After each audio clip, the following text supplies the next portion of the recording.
Halo, kita ketemu lagi dan masih saya Hersbun Arif masih bersama dengan Bung Rocky Gerung. Bung Rocky, kita lanjutkan lagi hari ini ngobrol soal politik ya. Tetap Ya, politainment. Ya, politainment dengan infotainment. Infotainment udah lewat.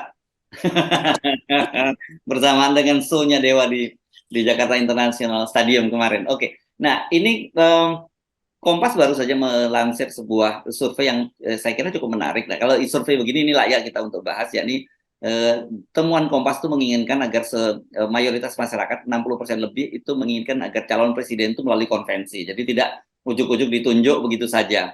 Nah, ini menarik saya kira untuk kita bahas karena ini berkait tentu saja sesuai dengan topik yang selalu kita bahas ya, agenda yang kita bahas. Bukan topik, ini agenda yang kita desakkan ingin kepada publik. Tapi sebelum itu banyak juga orang yang kemudian eh, mengirimkan link karena di Kanada itu kan baru saja diuji coba kereta api, bukan kereta api lagi, kereta yang menggunakan hidrogen. Orang tadi teringat kemarin Bung Rocky ngomongin soal mobil listrik, ini soal mobil hidrogen. Ternyata di Kanada sudah kereta hidrogen gitu, Bung Rocky. itu yang saya terangkan bahwa selain intelijen ekonomi global, juga ada intelijen teknologi itu. Dan semua negara maju paham bahwa di ujung orang akhirnya akan tuntut energi yang betul-betul sumber awalnya juga bersih tuh. Kalau mobil listrik kan iya bersihnya di mobil itu, tetapi setelah mobilnya rusak baterainya jadi sampah, berbahaya. Sebelum listriknya masuk ke mobil, dia di-charge dulu oleh jaringan listrik yang basisnya batu bara kan. Jadi palsu juga kalau dibilang itu mobil ramah lingkungan. Nah itu yang saya terangkan, bahwa kita mesti intip justru riset-riset tentang energi alternatif yang betul-betul dari hulu ke hilir dia bersih itu. Nah hidrogen itu udah diriset, bahkan mungkin udah separuh abad ini tuh. Tapi kan potensi untuk jadikan hidrogen sebagai bahan bakar itu menunggu semacam permainan bisnis. Karena orang masih bersaing di mobil yang basisnya fossil fuel ini kan. Lalu orang lompat pada energi alternatif atau listrik. Lalu orang ingat bahwa dari listrik itu bahannya nikel. Kalau nggak ada pengganti nikel, ya mungkin mesti eksplorasi bertahun-tahun lagi. Mending lompat aja ke hidrogen. Itu yang kita maksudkan. Karena kalau kita pelajari dunia ini, itu setiap 8 jam ada penemuan jenis material baru tuh.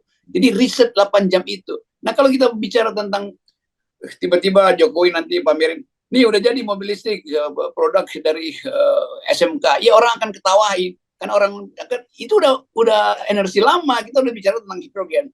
Nah itu juga yang mesti kita ingatkan bahwa Jepang itu dia mau lakukan lompatan dari mobil fosil, BBM fosil ke hidrogen. Mungkin dia main-main sedikit dengan mobil listrik tuh, Toyota mungkin udah produk beberapa. Tapi kan dia tahu ya, siklus mobil listrik ini juga sebentar lagi 10 tahun selesai. Begitu riset hidrogen jalan. Nah itu yang membuat kita akhirnya berpikir kenapa kita nggak lakukan lompatan itu. Nah kalau kita mau bikin lompatan itu, BRIN mesti riset itu. Sementara BRIN masih urusannya riset jamu apa kan ajaib itu. Nah teknologi BRIN itu teknologi riset diletakkan oleh Habibie dihilangin dari timeline. Jadi terkait semua isu yang pernah kita bicarakan. Jadi balik lagi pada proposal baru energi, saya ingat saya membaca pertemuan di Davos kemarin antara grup ekonomi besar dengan pemimpin dunia yang memang keputusannya adalah ingin agar supaya ekonomi ke depan itu ada dua hal yang diperhatikan, keadilan rakyat dan keadilan ekologi. Jadi kalau kabinet Indonesia atau para komentator Indonesia nggak baca hasil-hasil pertemuan dunia atau riset tentang energi baru, dia ngasal ngoceh aja sambil pamer-pamer ini mobil listrik. You nggak tahu bahwa ekonomi dan teknologi itu tumbuh bersamaan. Ekonomi menghitung efisiensi teknologi, teknologi menghitung potensi untuk menghasilkan masa depan. Nah bagian itu mestinya ada di kabinet lah, tapi atau di BRIN, tapi kan nggak ada tuh.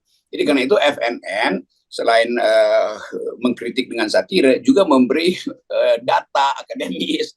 Dia jangan anggap FNN cuma kritik doang, justru kita kasih perbandingan. Yang sana udah main hidrogen nih, ini masih main nikel. Nikel kan iya, bahkan masih Pertalite masih berupaya untuk disembunyikan. Jadi macam-macam tuh. Jadi bukannya ada berita, oh BRIN lagi lakukan riset tentang hidrogen tuh. Nggak ada berita itu. Yang ada BRIN justru menganggap nggak usah riset teknologi tinggi lah. Kita main di teknologi dukun itu. Dan kalau perlu dihilangkan jejaknya Pak Habibie ya. Iya itu. Karena nanti membuat orang tergoda untuk berbicara tentang high tech gitu. Oke, tapi saya kira itu jadi ini nyambung ini ya. Harusnya ke depan ini memang harus jelas kita mesti visi dari seorang presiden itu. Saya kira kalau nggak teruji seorang presiden itu nanti kita akan dapat presiden yang juga nggak punya visi yang jelas tentang bagaimana bangsa ini akan dibawa. Karena itu saya kira tadi kenapa saya juga bercerita menyebutkan sebelumnya tentang survei yang dilakukan oleh Kompas ini jadi sangat penting gitu betapa harusnya memang calon presiden itu tidak ujuk-ujuk disodorkan begitu saja ke publik. Itu pentingnya calon presiden paham tentang perkembangan teknologi dunia, paham tentang apa yang disebut green economy, energi terbarukan atau energi baru yang terbarukan. Jadi bagian-bagian ini yang mesti dipercakapkan. Yang kita nggak lihat tuh, Erick Thohir nggak ngomong begituan tuh, Ganjar nggak ngomong begituan, Anies ngomong di beberapa tempat tuh. Jadi orang lihat Anies lebih konsepsional sebetulnya. Tapi kan Anies kadrun, nggak ada soal dia. itu soal lain kan, jadi kait-kait apa hubungannya? Anies paham, Anies baca jurnal. Ganjar nggak baca jurnal, itu masalahnya kan.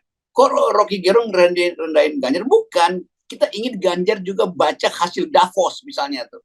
Lalu diskusi, lalu terlihat di dalam penampilan dia paham tentang arah ekonomi dunia, arah perkembangan teknologi, persaingan yang sangat ketat di bidang yang disebut material engineering gitu. Bahan-bahan baru yang kadang-kala orang nggak tahu dari mana. Tiba-tiba baja setipis kertas kok bisa kuat sekali kan, atau pakaian kita yang sangat tipis tapi elastisnya nggak putus-putus, itu kan semua dari disebut new materials. Nah ini yang mesti diketahui oleh para pemimpin kita, dan milenial paham ini justru. Nah karena itu konvensi mesti dibuka, presiden mesti lewat konvensi supaya ada percakapan yang konseptual. Kan dalam konvensi dia harus muter ke universitas kasih tahu ini visi dia. Kalau nggak ada konvensi itu artinya calon presiden dihasilkan dari main-main lato-lato kan, lama-lama tolol kan, itu soalnya tuh. Jadi kita biasakan untuk buka perspektif dengan duel argumen di ruang terbuka, yang itu hanya bisa dilakukan oleh konvensi. Kalau misalnya partai kecil nggak bisa konvensi, ya bikin aja koalisi konvensi tuh, undang aja ini kita bertiga mau konvensi tuh, silakan masuk tuh. Demokrat, PKS, Nasdem mau bikin konvensi, udah ada satu calon. Supaya fair, jangan Anies doang dong, bisa aja ada aja orang yang lebih hebat dari Anies, ikut aja konvensi tuh. Itu juga kita tantang ke PDIP tuh, bikin konvensi aja tuh, supaya walaupun diatur di situ ya, kalau itu menangkan Puan, tapi minimal konvensi itu memperlihatkan ada kejujuran, supaya kita nggak membeli kucing dalam karung tuh, kita mau beli kucing dalam karung yang bolong supaya langsung kelihatan kucingnya. Ya. Dan saya kira kalau yang begini melibatkan perguruan tinggi jadi sangat menarik ya, karena selama ini seolah-olah perguruan tinggi itu diproteksi gitu dari soal-soal yang politik karena itu berbahaya. Padahal kita tahu sendiri sekarang ini perguruan tinggi itu juga heavy politikingnya juga di situ kan. Ya, jadi survei Kompas pasti dengan basis data yang multistrata itu. Tetapi kalau survei dilakukan di perguruan tinggi lebih gila lagi hasilnya. Pasti perguruan tinggi akan minta konvensi terbuka. Kenapa? Karena dia sesuai dengan pakem perguruan tinggi, itu menguji proposal. Proposal politik, proposal riset. Jadi konvensi itu kan uji proposal kandidat kan. Jadi pasti kalau kita survei ke perguruan tinggi itu jauh lebih tinggi dari apa yang ditemukan Kompas. Jadi artinya memang dibutuhkan Indonesia yang terbuka, Indonesia yang jujur di dalam argumentasi, dan itu hanya bisa melalui sistem konvensi yang terbuka. Ya. Ini kita tahu bahwa proposal ini pasti untuk saat ini itu akan diabaikan, bahkan dihindari oleh partai politik. Tapi kita terus harus melakukan semacam literasi kepada publik bahwa hal-hal semacam ini sangat penting gitu. Ya itu bertentangan dengan usulan PDIP kan, jangankan konvensi terbuka, daftar calekannya dia mau tutup, itu namanya menyembunyikan maling dalam karung untuk diselundupkan kan ke dalam parlemen. Jadi sekali lagi keterbukaan itu kata kunci, atau demokrasi sinonimnya apa? Ya keterbukaan. Jadi kalau ditutupi dan main-main kucing-kucingan sampai seperti soal calon presiden dan mesti tunggu Jokowi ketemu siapa, ya kan Jokowi urusan apa dia ketemu siapa, kan rakyat ingin dibuka tuh. Jangan lembaga survei dan tunggulah kita baru mau umumkan setelah Jokowi ketemu Erlangga, setelah Jokowi ketemu Surya Paloh, itu urusan apa dengan Pak Jokowi? Pak Jokowi justru mesti mengatakan Saya nggak mau urusan dengan kalian, saya nggak mau bertemu kalian. Silakan aja kalian bikin konvensi. Kan itu kan. Jadi calon presiden yang dihasilkan dari konvensi, bukan dari hasil kunjungan ke istana itu intinya. Iya, iya, iya. Nah, ini kan kemudian kita bicara soal ini ya, bagaimana pola rekrutmen juga di dalam partai politik kan. Terus terang saja juga orang banyak mempersoalkan mengapa sekarang ini yang juga disindir-sindir oleh banyak politisi juga yang menyatakan bahwa kenapa partai politik ini justru mencalonkan orang lain dari, bahkan ada yang dulu sebelumnya kader partai lain. Itu sekarang orang yang tidak terafiliasi dengan partai politik. Ya sebetulnya biasa aja kan, partai politik bisa ambil outsource dari tempat lain kan. Tapi kalau partai politik bilang kami memang partai kader dan kami tahu kader itu nggak harus dari dalam kita tuh. Itu jadi aneh karena udah kebiasaan, bahkan ketua umum itu setelah selesai kalau bisa anaknya yang jadi ketua partai itu. Demikian juga Pak Jokowi sekarang, Kaisang dipersiapkan. Ya, nggak ada hal yang aneh di situ. Tapi kita mesti bandingkan kalau dinasti di Amerika itu, kalau ya itu dinasti Kennedy, dinasti siapa lagi, Bush segala macam, itu nggak ada soal karena dinasti itu tumbuh di dalam orientasi kompetisi itu. Dinasti itu di watch terus oleh pers yang bebas, oleh masyarakat sipil, sehingga dia dinasti hanya karena keluarga, bukan dinasti karena disodorkan kepentingan. Nah di kita nggak ada oposisi, karena itu dinasti itu pasti satu paket dengan upaya untuk memanipulasi keadaannya. Nggak mungkin dinasti Bush itu dibiarkan oleh Demokrat misalnya tuh untuk di watch itu oleh CNN misalnya atau FNN di sana tuh. Di sini tidak ada yang mewatch itu. Jadi kita tahu bahwa keadaan Indonesia dinasti itu betul-betul dinasti dalam sistem kerajaan. Nah, itu bedanya. Di Amerika dinasti dalam sistem demokrasi kan begitu modelingnya. Jadi sebenarnya soal dinasti atau tidak itu bukan isu ya, itu yang jadi isu adalah soal demokrasinya. Iya betul. Mau dinasti yang mau apa kalau demokrasinya jalan, dinasti itu nggak berkutik di depan oposisi kan begitu intinya. Di sini Pak Jokowi nggak ingin oposisi, karena itu dinastinya kita anggap sebagai konflik of kepentingan. Nggak ada konflik of kepentingan di dalam dinasti Partai Demokrat itu. Beberapa anaknya siapa kemarin itu, sebelum Joe Biden ya atau sebelumnya itu juga dipersoalkan kan. Jadi soalnya adalah public reason ini, akal publik itu diaktifkan apa enggak.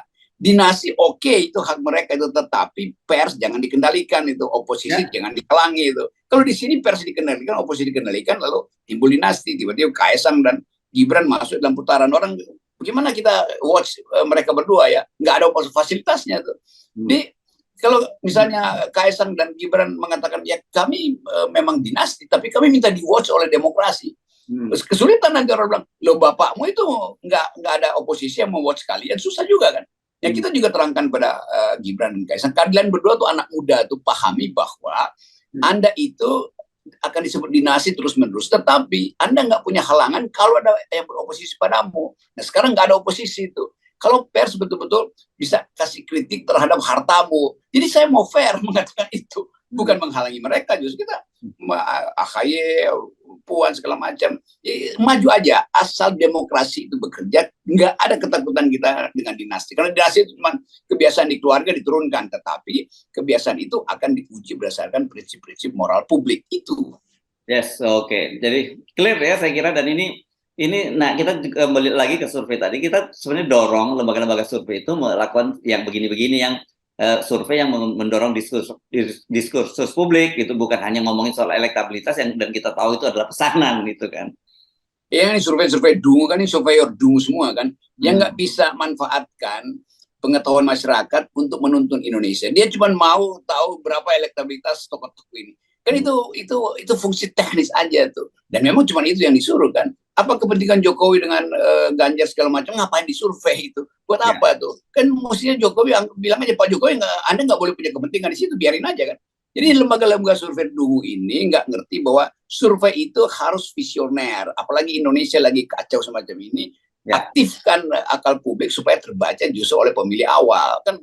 Yes, oke. Baik, Bung Rocky, dan kita selalu menyodorkan proposal kita supaya tidak jadi dungu adalah 0%. Ya. Ini dia nih, ini kamera demokrasi begini nih, kamera politik bukan kamera infotainment ya. Oke. Oke, makasih Bung Rocky.